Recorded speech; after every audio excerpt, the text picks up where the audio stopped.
buenas noches, bienvenidos a La Controversia. Hoy estamos transmitiendo desde Casa de Citas, un lugar especial, un lugar cultural, de comida, de vino, también de música en La Candelaria.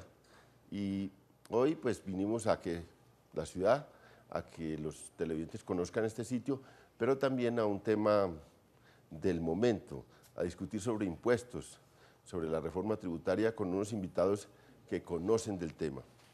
Y entonces tenemos a Cecilia López, que es directora del CISOE. Del CISOE, Centro Internacional de Pensamiento Social y Económico. Muchas gracias, Cecilia. Ella es exministra de varios ministerios. Y una soy ex de todo. Economista. Ex senadora. No soy ex economista. ¿Ex esposa? También.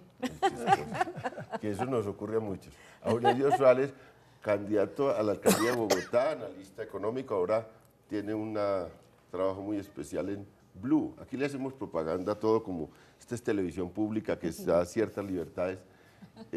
Está trabajando en Blue. Muchas gracias, Aurelio. Buenas noches, León. Mil gracias por tu gentil invitación. Y un saludo a Cecilia, y a Guillermo y a Sandra. Mil gracias. Y esto está muy equilibrado. Tenemos a Sandra Forero, presidenta de Camacol. Presidenta ejecutiva de Camacol. Presidenta ejecutiva de Camacol, la Cámara Colombiana de la Construcción. De la Construcción.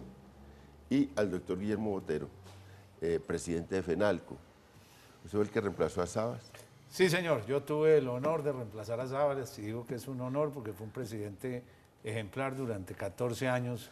Ejerció la presidencia. Una presidencia larga, ¿no? Y muy... Como de todos los gremios. ¿Cuánto llevas tú? Yo voy para 10, Sabas 14 y Juan Martín 9. Siempre es entre Juan duran Martín, más que un Sabas gobierno y yo. duran más que un presidente. Pero es bueno que las instituciones tengan estabilidad. Yo creo que es bueno, es bueno que sea estable. Eso dirá Chávez, ahora es bueno que las instituciones tengan estabilidad. Aprendimos de él. Sí. O él aprendió de ustedes. Bueno, entonces, estamos en... es una discusión complicada, discutir sobre impuestos, eso tiene unas cosas sofisticadas. Vamos a tratar de que los televidentes sepan en qué consiste la reforma tributaria, quiénes afecta. Hay, claro, distintas opiniones sobre esto, pero vamos primero a una nota con el director de la DIAN, que nos dio una entrevista especial para este programa, y con académicos para que se hagan una idea del tema.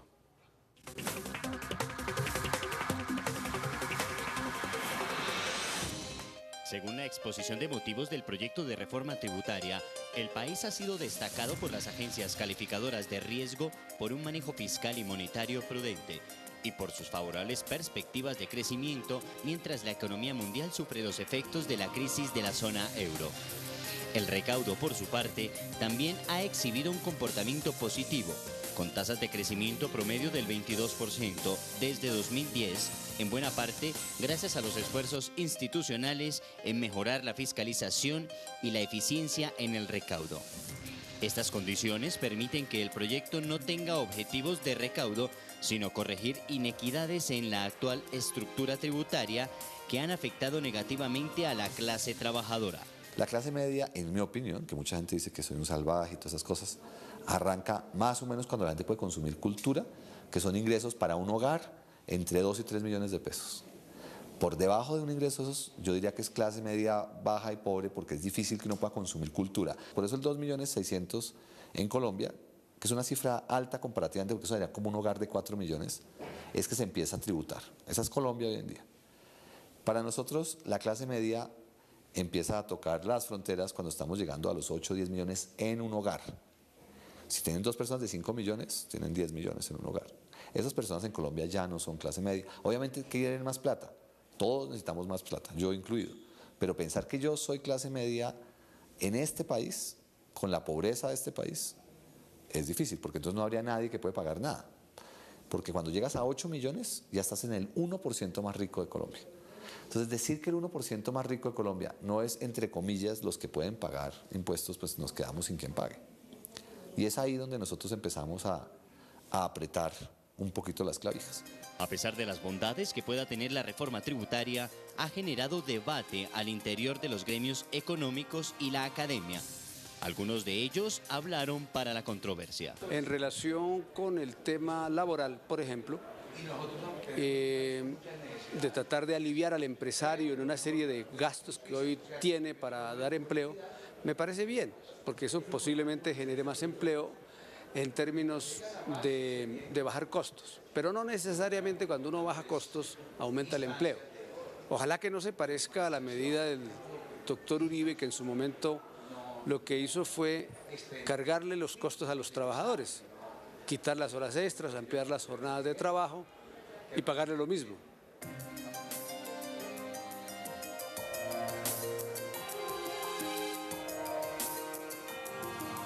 ¿Qué es lo que pretende y qué es lo que argumenta el gobierno? Que es que Colombia tiene un problema de costos laborales excesivamente altos para contratar a un empleado en términos formales, y eso hace que la mayoría o muchas de las actividades permanezcan en la informalidad. ¿Qué creemos nosotros sobre eso? Que tienen razón. Los costos laborales en Colombia son relativamente altos, comenzando por el costo, y eso es una cosa que es difícil, digamos, para mucha gente de aceptar, pero hay que verlo, como dicen la información, las cifras. El salario mínimo en Colombia es relativamente alto.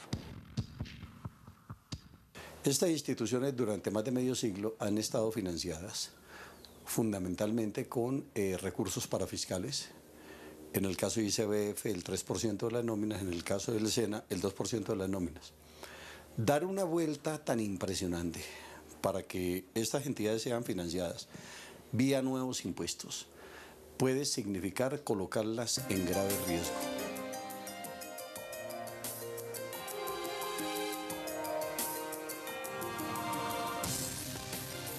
Entonces uno pensaría que los impuestos que pagan las pymes, las cooperativas, este ámbito de la economía solidaria y economía social, deberían tener menos impuestos y no iguales a las que tienen las grandes empresas.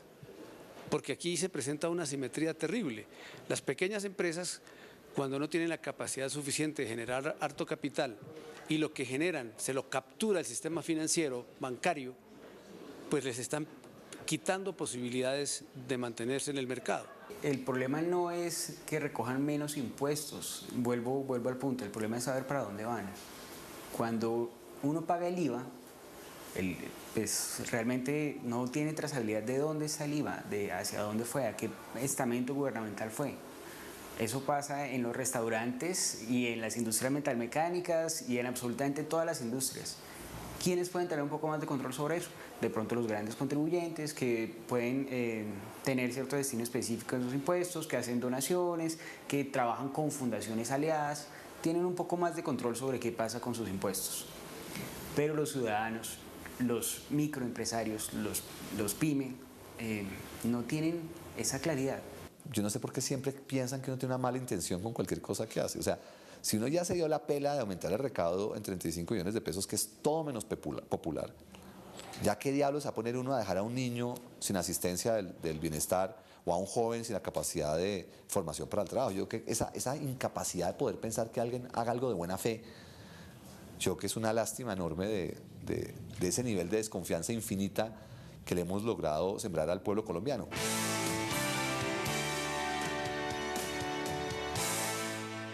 Estamos en la controversia. Doctora Cecilia, ¿cómo ve esta reforma tributaria sobre sus objetivos y sobre hacia dónde se dirige esta reforma? Bueno, yo creo que entrar en los detalles, primero exige un conocimiento y un estudio muy superior al que he podido hacer desde que ustedes tuvieron la gentileza de invitarme. Además, porque no sabemos qué va a salir del Congreso. Entonces, yo creo que lo importante es ver cuál es el espíritu de la reforma. Me parece que ese es un punto central. El espíritu de la reforma suena muy lindo, es mejorar la equidad, es generar empleo y es además aumentar los recaudos, evitar evasión. Leíamos hoy en Portafolio que hace un buen análisis de eso. Entre otras cosas, el Siglo hace también un excelente análisis. Bueno, yo aquí creo, mirando el conjunto, que en el fondo hay una idea, o sea, sigue el mismo modelo de crecimiento, sigue el mismo modelo de desarrollo en el país, o sea, son los empresarios, ¿sí? Los que generan, es el capital el que genera la dinámica económica y el trabajo es un costo. Entonces, ¿qué pasa en primer lugar? Lo primero que yo no logro entender, y hay cosas muy positivas, yo no quiero decir que no puedo entender cómo no se aumenta el recaudo. Yo no puedo creer. O sea, el gran problema de América Latina y el gran problema de Colombia, que es uno de los más bajos en términos de PIB, en términos de peso de impuestos, es el 18%, cuando Uribe llegó hasta creo que el 13%, cuando le empezó a dar concesiones a todos los empresarios ricos. Es decir, con 18 usted no hace nada cuando Europa 17.3. tiene... 17.3, cuando en América Latina... La tasa efectiva de renta. La tasa efectiva. Cuando usted además sabe que en América Latina es del 20-25 y cuando sabe que Europa está en el 35. O sea, aquí viene la frase de José Antonio Campo que dice: América Latina y Europa son igualitas antes de distribución de los impuestos, y después de impuestos esta sociedad ha sido mucho más igualitaria. Entonces, primero no entiendo por qué tanta bulla y tanta cosa de que no van a subir el recaudo. Claro que ha habido una buena administración, eso hay que reconocérselo a Ortega, creo que ha hecho una muy buena labor, pero es que 17.3 no es suficiente. Si uno quisiera, bueno, probablemente es suficiente para dar subsidios, pero no es suficiente para reconvertir la industria y generar empleo, para reconvertir el sector agropecuario y para generar una política de derechos, no política de limosna, sino de derechos. Entonces, esa primera parte me parece a mí contradictoria. Y segundo, dos ideas para no acaparar y volver a la discusión. La idea siempre es que aquí hay un veto a los impuestos de parte de la clase media, aquí hay un veto de todo el mundo a los impuestos, pero por Dios, ¿por qué? Porque la gente teme que pase lo que pasa siempre, que es la corrupción, etcétera, pero usted por algún lado tiene que empezar. Bueno, pero la otra cosa que a mí me preocupa es que en el fondo se sigue protegiendo a los sectores más ricos. Los individuos ricos de este país siguen intocables y se clava, para hablar un término coloquial, a una clase media, media alta, ¿sí? Inclusive a una clase baja de pronto con lo que está pasando con el IVA.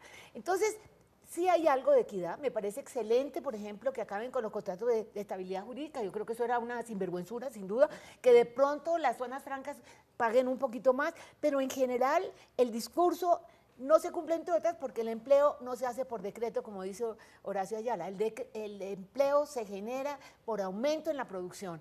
Y eso no depende de unas normas, eso depende de toda una política económica. Entonces, muy bonita la presentación, tiene algo de cierto, pero no tan cierto, ni es tan equitativa, ni es tan positiva como se estaba diciendo. Aurelio, ¿qué dice? Bueno, empecemos por algo que permite contestarle un poco al doctor Ortega su argumento de la buena fe. Históricamente las revoluciones no se han hecho por el hambre, sino por los impuestos. Mire la que quiera, las capitalistas, las socialistas y las que quiera. O sea que este es un tema donde el hecho del acto de buena o mala fe no va. Es un hecho fundamental en la sociedad. Y yo creo que esta es la gran discusión económica del año, León. Creo que esta es la gran discusión este año, porque retoma en primer lugar lo que dice Cecilia. ¿Qué es lo que hace una reforma tributaria? Una reforma tributaria expresa cuál es el modelo de crecimiento y de desarrollo de un país. Y esta reforma tributaria lo que dice es que a las personas hay que subirle los impuestos y a las empresas, y sobre todo a las grandes empresas, hay que rebajarles. Voy a dar 2 o 3 datos que permitan como poner un poco de contexto a esto. Pero no dicen que es impuesto, que es una variación para cobrarle a las utilidades, no a la... Bueno, pero mire esto, cuando uno mira el cuadro resumen del proyecto de ley, uno encuentra esto: a las personas se les suben 4 billones y a las empresas se les baja 8. Esa es la realidad en el año 2013. Al cuadro resumen, incluso a las personas se les logra subir hasta 4,7, uno puede decir hasta 5 billones se les sube a los ingresos de las personas, y a las empresas se les baja 8. ¿Cuáles 8 se le bajan? Se le bajan 4, que se les van a dejar por renta, cuando baja del 25 al 33, del 33 al 25, perdón, y 4 y pico que se les baja de parafiscales. O sea, se les descuentan 8 y a las personas se les sube 5. Esa es la matemática elemental del año del 2013. Cuando usted corta en el cuadro que hay ahí y hace las operaciones, ese es el resultado. Pero hay una cosa que es muy grave. Fíjese usted esto. En Colombia, el 82% de las ganancias empresariales depende de 100 empresas. Eso es clave en esta discusión. Y le voy a decir cuántos. Son 40 empresas financieras, 20 empresas mineras, 10 empresas industriales y el resto de comercio y de servicios. El otro 17% lo hacen 200 y pico de mil de empresas. Este es un dato clarísimo. Mire, y los efectos, por ejemplo, cuando usted rebaja el impuesto de renta a estas empresas, y bueno, y en esas 100 empresas pues meto a Slim, meto a BHP Billiton, es que esas son las de verdad las que cotizan en este país. Y estas empresas además tienen un problema muy grave, sobre todo en el caso de las mineras, que las mineras dependen sus ingresos no de la nómina, no del costo de la nómina. Las empresas mineras dependen sus ingresos del precio de sus commodities, de sus productos básicos en el exterior, y esos precios son súper volátiles. Mire, el caso de Ecopetrol es el más notorio. Ecopetrol pasó en los últimos 5 años de tener 3,5 billones de utilidades a subir a 11, bajó a 5 y después a 14. Entonces esto no tiene ninguna certidumbre, esto no tiene ninguna estabilidad y simplemente se trató de darle una gabela mayor todavía a las empresas y sobre todo a las grandes empresas. Yo diría que cuando uno hace la contabilidad de la reforma para el año 2013 y ve que a las personas les suben 4,7 billones y a las empresas les bajan 8, 4 de renta y 4 que no tienen que pagar de parafiscales, pues la contabilidad es sencilla. Vi a Sandra haciendo que no está de acuerdo con Aurelio. No, yo arrancaría con un poco más de confianza en lo que se está planteando. Creería yo que sí hay unos elementos enormes que van a o que permiten evidenciar equidad, y también creo, y represento un sector que es de los mayores generadores de empleo, que sí es una reforma que le apunta enormemente a la generación de empleo y a la formalización. Cuando estamos hablando de que hay empresas que les estamos bajando, que se baja la renta del 33 al 25, toca no olvidar que ese 25 de todas maneras se va a compensar, esos puntos se van a compensar para lograr compensar los parafiscales que ya no se van a pasar para el SENA, por ejemplo, y para ICBF. ¿Qué es lo que pasa en el país actualmente? Entre más genera empleo, un generador de empleo se ve necesariamente, si esa es la palabra, castigado pagando estos parafiscales. Ahorita lo que se va a buscar es, se redistribuye esto, va a ser sobre las utilidades, pero adicionalmente no es que la empresa los deje de pagar, lo que pasa es que todos van a pagar esos, digamos, ese impuesto, que es un impuesto de equidad, creo que se llama CREE o algo así, que lo que va a permitir es que todas las contribución empresarial para la equidad, que lo que busque es que no sean solo las empresas que generan empleo, sino todos los sectores comprometidos con una generación de empleo, comprometidos con bajar esas cargas para la generación de empleo. Y una cosa, y lo digo además también por el sector que represento, y es un tema de formalización. No podemos seguir, nosotros estamos en un proceso muy fuerte de formalización con el Ministerio de Trabajo, pero es muy importante también, hay unas eslabones en la cadena, como los contratistas, por ejemplo, que toca simplificarle la norma y que toca facilitarle el cumplimiento de esto. Le va a quedar a las empresas vías utilidades, entonces no es tan cierto que se va a bajar y se va a cargar, se va a dejar de cargar a las empresas, sino es una compensación para el tema de la generación de empleo. No es un impuesto de entrada, sino de salida, dicen. Es de salida, exactamente, pero adicionalmente lo que ayuda es a buscar, a cumplir uno de los objetivos de la reforma. Y el tema de la equidad, pues ahí están las cifras de la presentación que hace Juan Ricardo, que ha hecho el gobierno, y es cómo realmente empieza a tributar. Hay una cantidad de beneficios que por supuesto es importante mantenerlos, y nosotros estamos de acuerdo en que se mantengan unos beneficios, que haya unos límites en algunos beneficios, pero realmente sí se puede, ahí lo que se va a lograr es que tributen todos los que tienen un ingreso superior y un ingreso que vía estos beneficios y sumatoria de beneficios no están tributando lo necesario. Y sí creemos adicionalmente que en la parte de abajo, es decir, estos hogares que tienen hasta 2.6 millones de salario de ingreso, pues van a tener unos beneficios mayores o unas exenciones mayores. Entonces, pero antes no pagaban impuestos. Es decir, no pagaban impuestos y ahorita se van a mantener así, pero los otros que están más arriba de ese rango, porque aquí nos podemos quedar en la discusión de si esa es la clase media o la clase media hacia los más pobres o es una clase media, pero la verdad es que sí hay una serie de beneficios que se podrían distribuir mejor. Entonces son dos cosas que creo yo que sí pueden lograr el tema de la equidad y sí pueden lograr el tema de la generación de empleo. Y una última cosa antes de que hable el doctor Botero es, cuando uno dice que se le está aliviando la vida a las empresas y se está haciendo tributar más a las personas naturales, yo lo que creo, primero, no es cierto, por la fórmula que estamos viendo. Y segundo, lo que sí toca tener mucho cuidado en la reforma, que lo acaba de decir la doctora Cecilia, el empleo no se genera solo por decreto, se genera también incentivando la productividad y la producción. Entonces tenemos que tener cuidado también de que entonces mantengamos a las empresas que tributen, porque lo que necesitamos es un sector productivo fortalecido y esto se logra con ese equilibrio de las cargas y esto se logra con ese equilibrio para la generación de empleo. Doctor Botero, ¿y el comercio cómo queda ahí? No, es que claramente el comercio es el mayor generador de empleo que hay en este país. El comercio genera hoy en día 5.600.000 empleos con un nivel de participación del 27 o el 28%. El segundo generador de empleo, creo que es el sector agropecuario, y está lejísimo. El primero es el agropecuario, dice Guillermo, en la exposición de motivos dice que el primero es el agropecuario. Que se lean las estadísticas del DANE. Bueno, entonces hay una falla en la exposición de motivos. Porque eso sí, el comercio de lejos es el de mayor participación. Eso es muy fácil. Eso en la página web del DANE está para evitar la discusión. Pues que se lean la página web del DANE. Okay. Eso pues para acabar con esa discusión. Con el doctor Ortega. Es clarísimo. Que se cuelguen a la web, dice, cuélguese a la web. Sí, cuélguese a la web y ahí descubre cómo es la cosa. El segundo de los puntos es que históricamente o durante este siglo XXI se había entregado algunas ventajas para la inversión, para comprar bienes de capital, para inversión en activos productivos, para ponerlo claramente por medio del artículo 158 del Estatuto Tributario, que da una deducción del 40 y otra del 30. Pero en este caso, por primera vez, se comienza a privilegiar aquello que tiene que ver con el trabajo.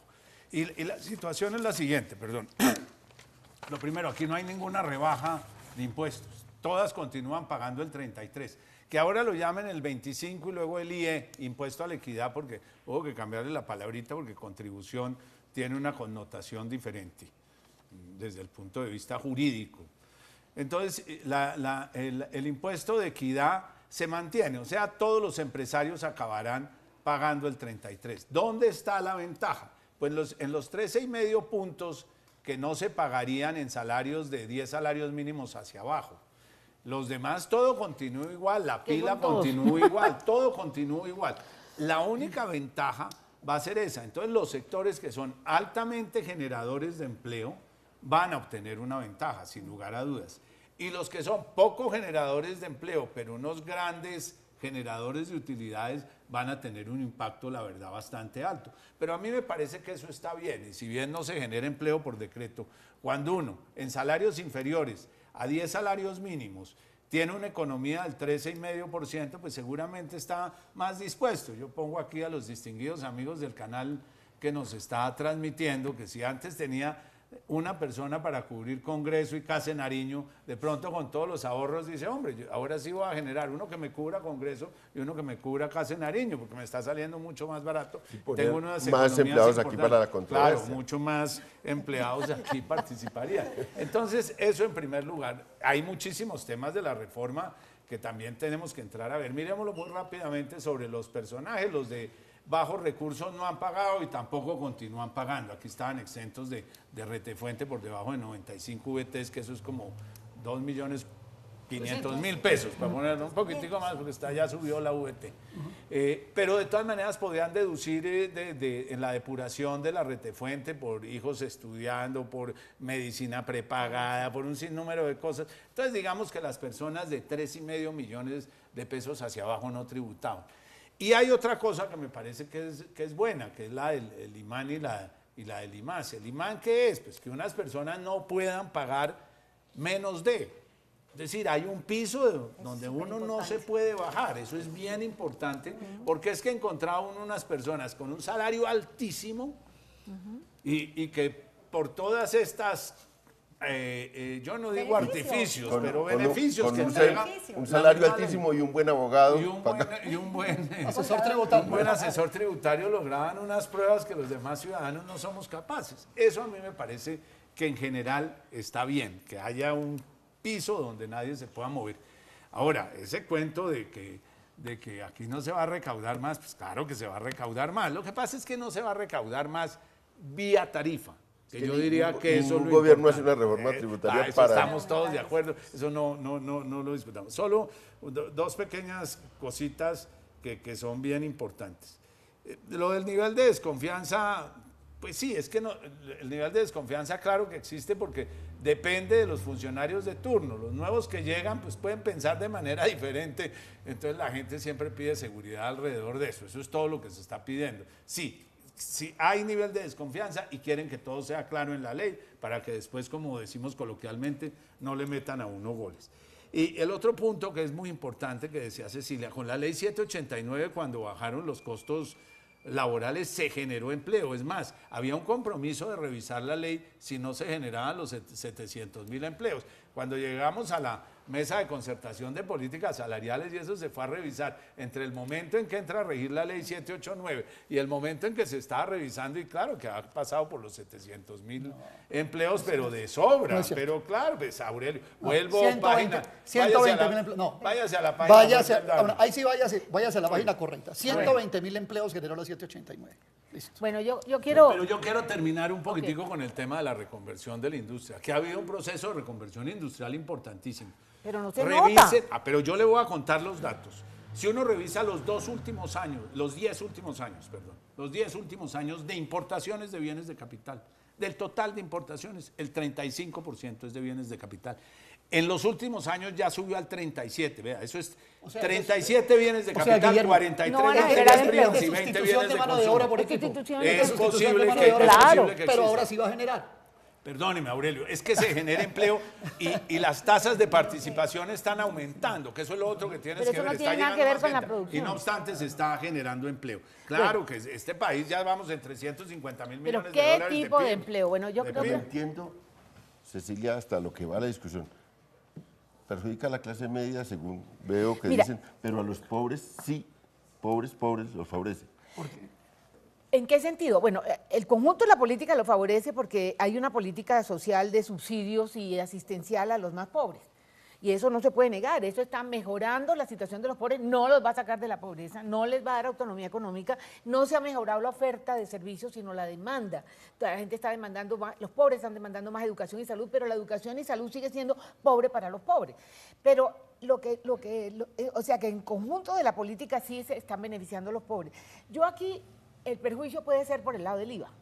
En el lado del IVA hay eso del arroz y del maíz. El café. Y del café me parece complicado. Pero antes de entrar a eso, yo quisiera decir dos cosas. Primero, ¿pero qué es lo del maíz, lo del arroz? que le ponen un Empieza al IVA. 16. ¿Empiezan en cuánto? Al 16%, En 16%. pero los cafés procesados. No, pero el todos arroz los sí, productos el Es el arroz que compra la gente en los supermercados. Sí, el arroz café tiene pro- algún el grado de arroz- proceso. ¿Quién ha hecho que el café crudo se lo toma Y el la arroz le gente? van a dar muy duro por el otro lado. Bueno, lo que quiero decir es lo siguiente. A mí me sorprende que en Colombia no aprendemos de la experiencia.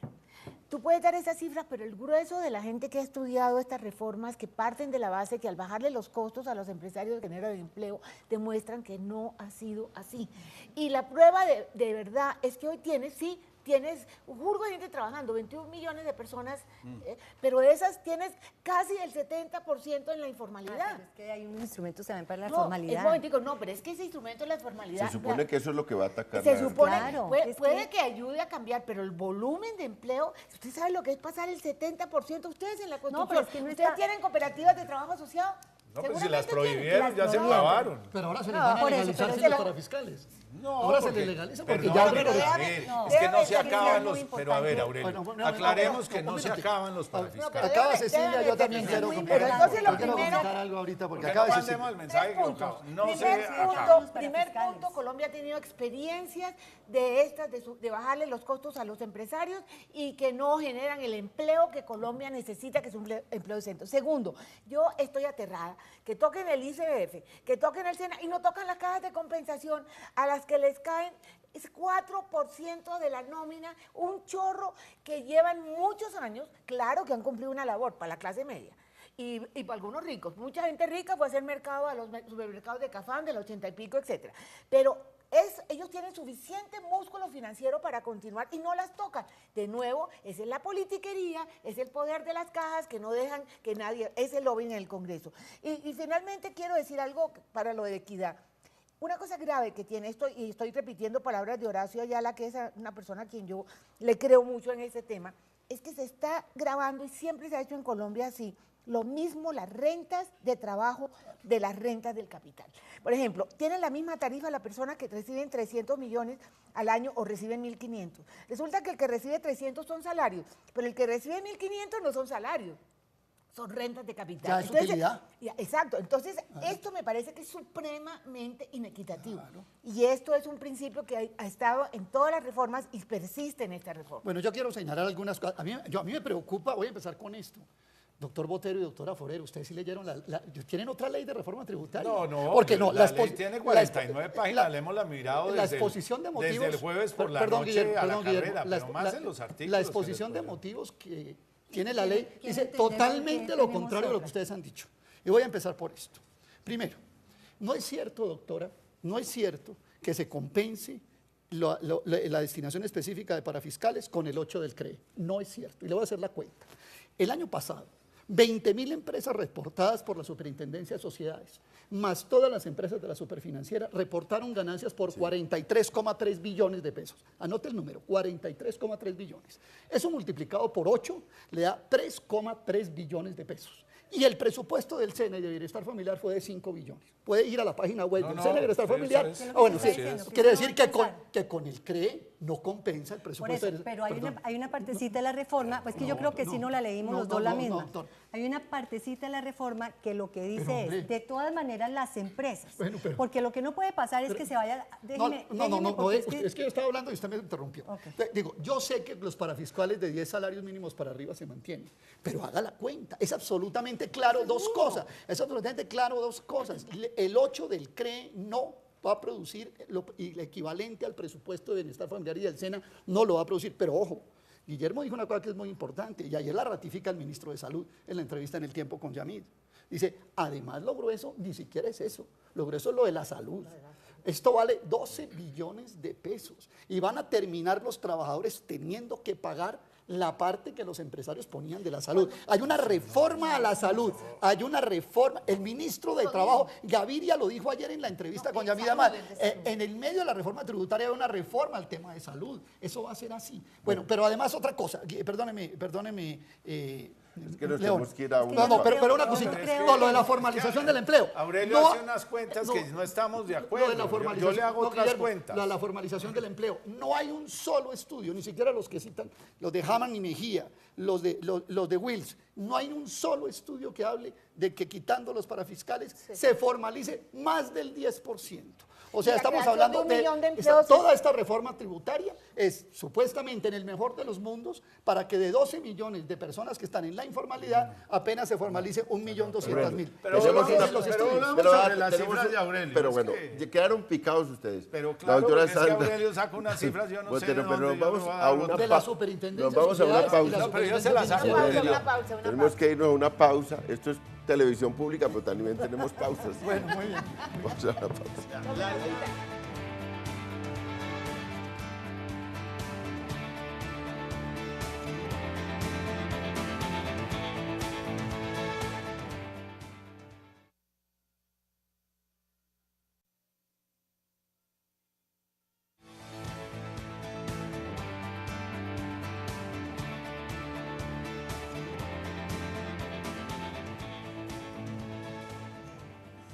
Estamos en La Controversia, transmitiendo desde Casa de Citas en La Candelaria, esta controversia aguda entre representantes de los gremios, Aurelio y Cecilia, sobre el camino de la reforma tributaria. Pero vamos a hacer una búsqueda de opiniones políticas en el pulso político para volver a esta discusión.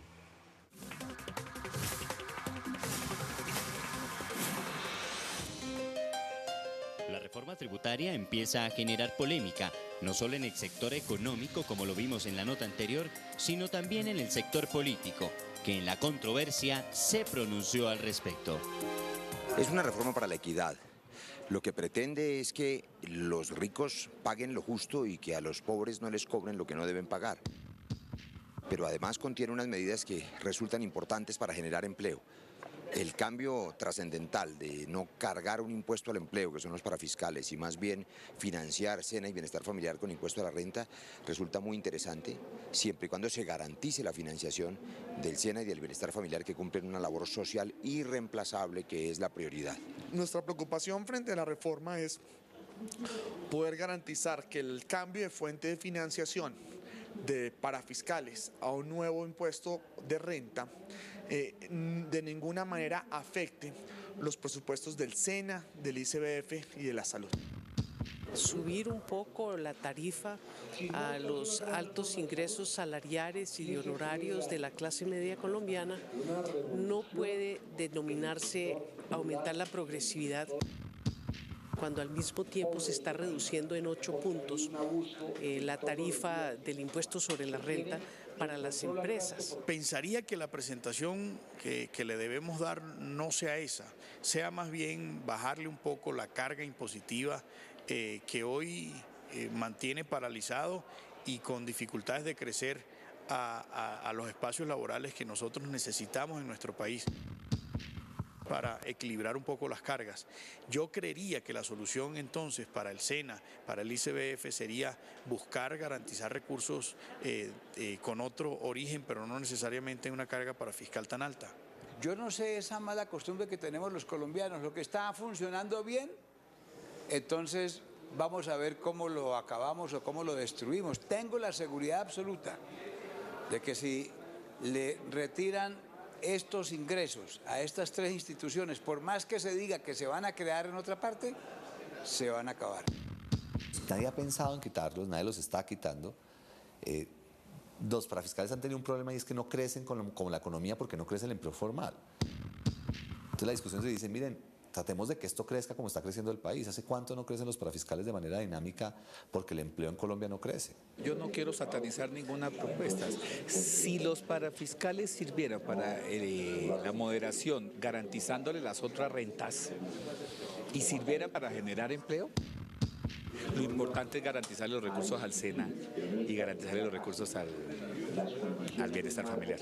A mí también me preocupa porque el tema de grandes exenciones no se está tocando aquí. Uno diría que de una vez se den la pela, que los que tengan más aporten más, porque incluso en la ley de presupuesto actual que tenemos, el 43% de los aportes se hace vía IVA, que es un impuesto altamente regresivo. Toda reforma tributaria que tiene iniciativa, como debe ser del legislativo en cada uno de los periodos del Congreso de la República, guardan algo que deja un sinsabor en las gentes. El gobierno legisla en materia tributaria cuando la presión de los dueños del dinero se lo exige. Hay que apretar esto. Pero yo, 14 años que llevo acá, no he visto nunca una reforma tributaria que toque a los verdaderamente ricos.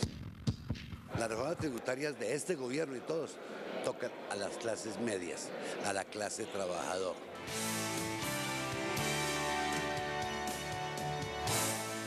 Bueno, ahí tenemos la más variada Sí, hay gama muchas de cosas para decir. opiniones. Yo y quería corregirle las cifras a Aurelio. Me fascina el socio que se consiguió, el médico Barreras, me pareció excelente. No, yo no comparto lo que él dice. Pero mire, la situación tributaria del país es la siguiente. Se van a recaudar 100 billones para hacer las cuentas fáciles. 42% es impuesto de renta.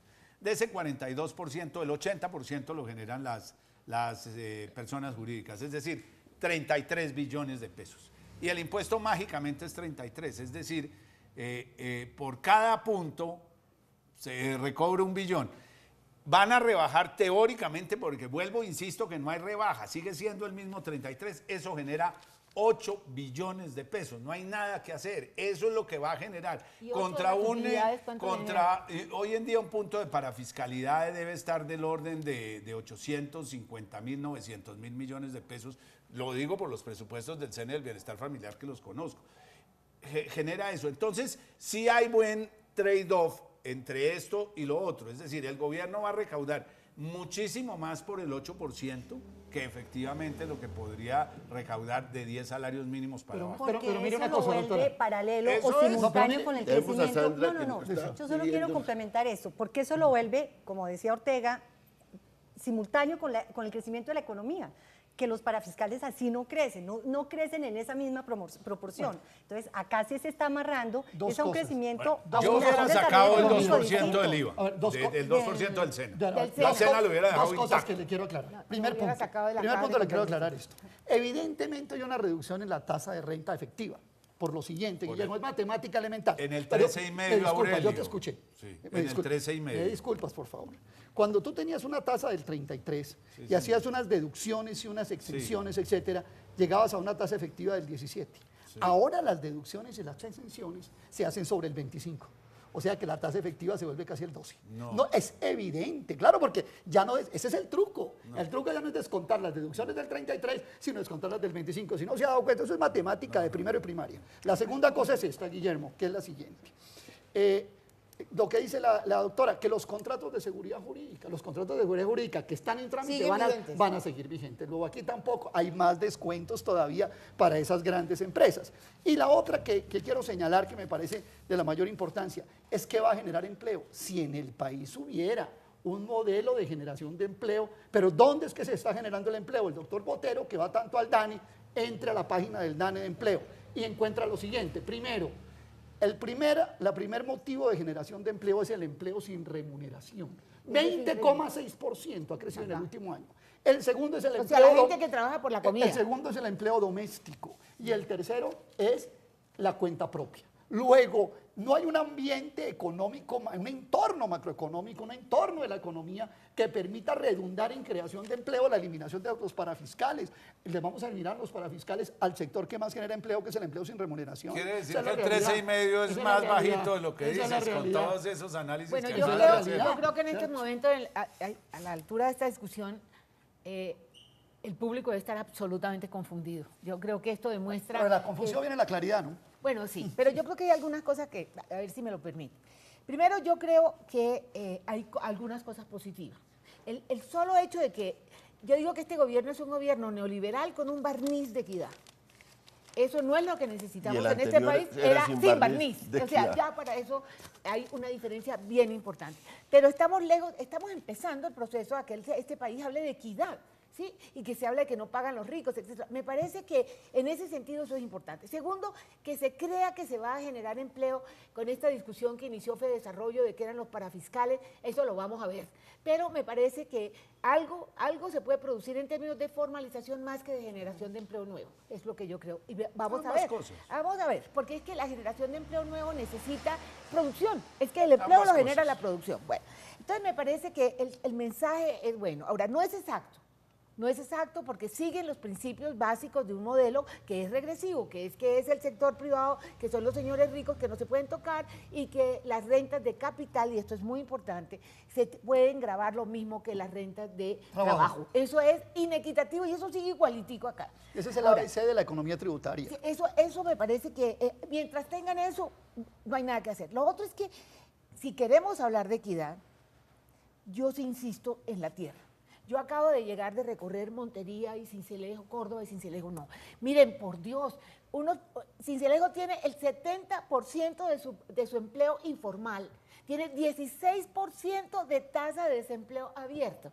Y uno va entre Montería y Sincelejo y ve las mejores tierras de este país, comparables a las del Valle, me imagino, no sé, pero buenísimas. Mejores. Y ve uno 4 vacas y después no ve una, sino por allá 20 minutos después, y uno dice, ¿por qué estos tipos no han hecho? ¿Dónde está la plata de Fedegan? ¿Dónde está el fondo de Fedegan para reconvertir la ganadería, para volverla intensiva y soltar esto a la agricultura? Mientras no se toquen esas cosas estructurales, mientras no se toque ni la tierra, ni no se toque los ricos, los individuos ricos, pero no hay también equidad. una aclaración. Pero eso hace 50 años que se dijo por Hernán Lo dijo Echavarría, Hernán que había que Echavarría, grabar que había que grabar, nadie está hablando de reforma agraria, sino de que se grabe la tierra. La tierra que no se ponía. La tarifa de las personas jurídicas es diferente a la de las personas naturales. Pero en mira personas lo que te jurídicas decía. todo el mundo paga el 33%. En personas naturales hasta cierto punto se paga 0%. De cierto punto a otro se paga 19%. Pero mira que aquí te están homologando. De eso creo que la siguiente escala es como el 28 o el 29 y de ahí sí el 33. Chequé que aquí están homologando la misma tarifa para 300 millones al año o 1.500, como si fuera lo mismo. Y le digo, la una es obvio rentas de capital y lo otro es obvio mano de obra. Eso no, puede que no esté en todo, pero sí ese principio se mantiene, que me parece muy complicado. Yo sí quiero insistir en la regresividad de la reforma. Quiero insistir en la regresividad de la reforma en 3 aspectos. Primero, a las personas se les graban los ingresos brutos y a las empresas se les graban las utilidades, se les graban las ganancias. Eso es de hecho, y las unas son renta de trabajo y la otra es renta de capital. Eso es la básica elemental, o sea, ese es el primer quiz de economía tributaria en cualquier universidad. Segundo punto que quiero señalar es este. al final cuando uno suma los recaudos, aumenta el recaudo de IVA y disminuye el de renta. Cada vez es más regresiva, y lo decía la representante de la Cámara, Ángela María Robledo, y lo decía correctamente. Ahora, el gobierno hace un truco. El IVA interno lo maneja por un lado y el IVA externo por el otro, pero el IVA externo también se lo cobran al consumidor. Sí, y pero lo podemos pero bueno, sumar. la tercera que a mí me llama la atención, y esto es bien importante, Guillermo, y se lo voy a decir a usted sabe que yo también he estado muy vinculado a FENALCO toda mi vida. Pero claro. Bueno, le cuento esto. Fue A miembro mí, de la Junta. a mí me llama, y mi papá usted sabe que fue importante allá, le cuento esto. Me O llama sea, la atención, ¿tenemos delfín? Él es un delfín. me llama la atención la nueva concepción de los comerciantes. ¿Qué es La vieja teoría de Lorenzo Botero, el papá de Guillermo, y de Pepe Suárez, mi papá, en FENALCO, era que los impuestos le disminuían en la capacidad de demanda y de consumo a la gente, y que esa era la dinámica de la economía. El doctor Botero cambió la teoría, esta generación cambió la teoría, y es que lo que le da la dinámica al comercio ahora no es el mantenimiento de la demanda del consumidor, sino que se le disminuyan los costos al comerciante. Cuando el Esa es la consumo realidad. total del país está es- representado el 70% Pero, de los hogares, Guillermo, ¿cómo se le ocurre que esa yo es vaya a una vieja sostener discusión esa familiar. tesis? Entonces, No. démosle la palabra. Pero No, acá ca- tenemos eso es dos para delfines. cambió la teoría del comercio. No, Oiga, es que para al comercio, mortificar que al esa teoría, comercio no ya se no ha le va, cambiado. al comercio ya no le va bien, porque No, se sí le aumenta va la bien. capacidad que Pero se paga claro la que le va gente, divinamente. sino porque se le disminuyan los costos a los Por Dios, comerciantes. por Entonces, eso hemos defendido- esta reforma... hemos defendido niveles aceptables esta de reforma incremento de recorta la salario demanda, mínimo. aumenta el IVA, recorta la demanda, va a recortar la demanda, la capacidad de demanda de la población la va a recortar. Doctora y Sandra, el comerciante lo defiende. desempate no esta puede discusión entender eso. familiar, No, doctora Sandra. yo creería, la discusión familiar no me voy a meter en esa, pero creo yo que ya la doctora Cecilia reconoció que sí es una reforma que en los objetivos seguramente tendrá que tener ajustes, pero en los objetivos de generación de empleo y de buscar la formalización, y lo digo, insisto, por un sector que ha tenido dificultades en el tema de la formalidad, puede tener un buen impacto. Creo también que la reforma, distinto a lo que usted dice, tiene elementos que también fortalecen la demanda. También venimos de un sector donde necesitamos tener una demanda fortalecida, evitar que se le pegue al sector productivo, pero también que se le vaya a atropellar de alguna manera Doctora, a la perdón, una demanda. pregunta. Cuando usted le crea impuestos al consumo, ¿estimula la demanda? Yo esa teoría sí no la había oído en mi vida. No, de verdad. yo sé, pero De déjenme verdad, hablar. no la porque- había oído. Pero en Camacol, digamos, va a influir en la formalización. Dice usted que va a Claro, influir. nosotros tenemos una particularidad en la cadena, y es que tenemos una figura que es el contratista. Acabamos de hacer un estudio muy importante de los contratistas buscando cuáles son esos elementos que los podían jalonar hacia la formalidad, sobre todo a este contratista que tiene además un grupo de obreros a cargo, y es la necesidad de simplicidad en la norma. Es decir, que ellos tengan la facilidad, porque son contratistas, son personas que manejan un grupo grande de mamposteros o instaladores. medio informales también. Y que necesitamos es jalarlos a la formalidad. Uno les preguntaba en un estudio que hicimos, que se lo voy a pasar, doctor, donde dice exactamente qué es lo que no le permite a usted, el desconocimiento de la norma, que eso no es razón, y además la dificultad. Este es un tema que para nosotros es clave, y es importante ver que ya se hace con ese mecanismo del 8%, que yo sí creo, como el doctor Botero, que compensa, porque no creo además que el gobierno se vaya a poner a debilitar a estas dos instituciones en las que todos creemos y ha generado un muy buen papel y han hecho un buen papel. Entonces, para nosotros sí es clave ese tema de los parafiscales, sobre todo porque tenemos ahí un contratista que queremos jalar hacia acá. Y además estamos hablando de que se han creado en los últimos, tenemos 1.150.000 empleos en esta actividad, y se ha ido generando y ha ido incrementándose en los últimos años. Pero necesitamos un empleo formal, por eso le apostamos enormemente y por eso le creemos Doctora, pero enormemente fíjese a la que el demanda. temor mío A la- frente al SENA y el bienestar familiar no es solo mío. Todos los congresistas que hablaron, incluyendo los de la Unidad Nacional, manifiestan esa preocupación. A ver, pero yo tengo la preocupación sobre el SENA, no tanto sobre el instituto. Porque es que el instituto ya tiene una dinámica tan importante de cobertura que necesariamente hay que asignar. Guillermo, usted metió en sus hay que cuentas. asignar Usted los me- recursos, usted metió Cecilia, en sus no les cuentas- puede Usted faltar. metió en sus cuentas de bienestar familiar el nuevo fallo de la Corte señor. de pagarle los Sí, 700.000 señor. Sí, millones señor. de pesos Sí, a los señor. medios Sí, comunitarios. señor, lo tengo en la Por eso cabeza, lo quieren acabar, claramente. ¿no? Bueno, No. pero no, yo no No, sé. hombre, hay que cumplir Lo las van a disposiciones de la reemplazar Corte por eso. Constitucional. Aquí Miren, a mí la una ley se cosa que me obedece, preocupa esas de la instituciones las reforma, obedecen. una cosa que me Pero preocupa de la a ver, dice, reforma la es tesis que de es para Cecilia. cuando esté Ese gasto se creciendo vuelve la recurrente, economía. ¿no? Sandra, tiene que meter la cuchara. La pero no me dejan economía hablar. cuando está creciendo la economía, claro que crecen los recaudos. Pero ¿quién ha dicho, sobre todo una economía como la colombiana, que está limitada al crecimiento que tengan los precios de las materias primas, de los minerales?